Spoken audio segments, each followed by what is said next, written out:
सोचिए, एक ही इंसान, एक तरफ उसे मैनेजर ऑफ द सेंचुरी कहा गया, दूसरी तरफ वही इंसान अपनी कंपनी की जड़ों को खोखला कर गया। कई बार मैंने अपनी प्रोफेशनल लाइफ में इसका अनुभव किया है कि हर चमकने वाली चीज सोना नहीं होती। फ्रेंड्स, अगर कल आपके बॉस या कंपनी कहे आपकी मेहनत कितनी भी हो, अगर आप टॉप 90% में नहीं हैं तो आप बाहर का रास्ता पकड़िए, तो आप कैसा महसूस करेंगे। यही था जैक वेल्च का स्टाइल। अगर आप 80s 90s में जीई को देखते हैं तो कंपनी कॉर्पोरेट वर्ल्ड, उनका मंत्र बड़ा सिंपल था, जो बिजनेस मार्केट में नंबर 1 या 2 नहीं है उसे बेचना है या बंद करना है। नतीजा हजारों लोग बेरोजगार हो गए।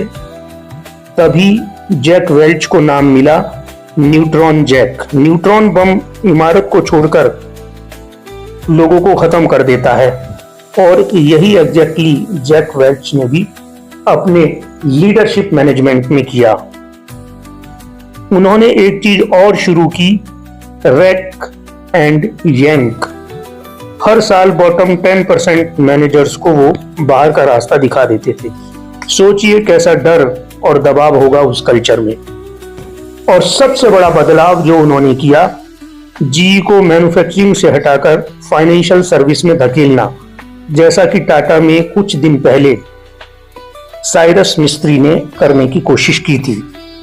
शॉर्ट टर्म में जादू हुआ। जीई की वैल्यू $14 बिलियन से 600 बिलियन तक पहुंच गई। लेकिन कहानी यहीं खत्म नहीं होती। 2008 की मंदी आई और जीई कैपिटल का मॉडल ध्वस्त हो गया। वो जीई जो कभी दुनिया की सबसे बड़ी कंपनी थी, टूटकर 3 टुकड़ों में बट गई।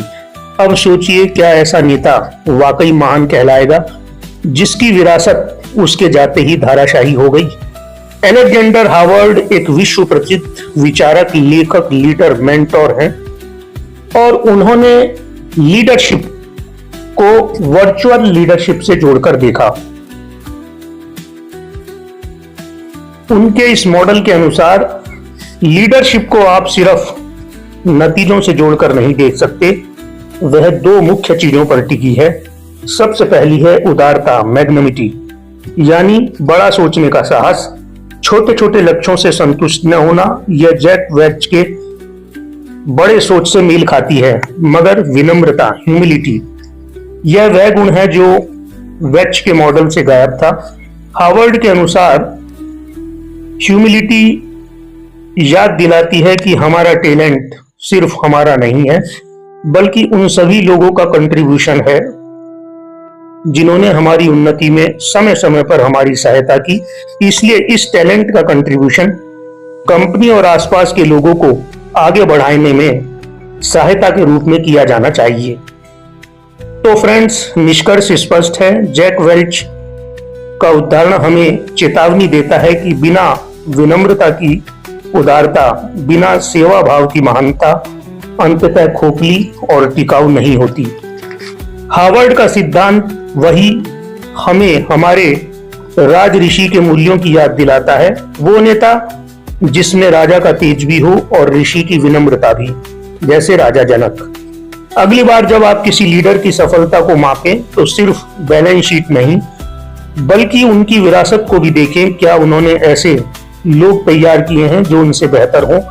क्या उन्होंने एक ऐसी कंपनी खड़ी की है जो उनके जाने के बाद भी फलती फूलती रहे? सच्चा नेतृत्व वह नहीं है जो सबको दिखाई दे। सच्चा नेतृत्व वह है जो कंपनी में अपनी लीगेसी की छाप छोड़ दे। अगली बार जब आप किसी लीडर को देखें तो केवल उनकी बैलेंस शीट मत गिनिए, उनके द्वारा दी गई लोगों के चेहरे की मुस्कुराहट गिनिए, उनकी छोड़ी हुई विरासत गिनिए। सच्चा लीडर वही है जो समय के साथ मिटता नहीं बल्कि गहराता है। Thank you very much.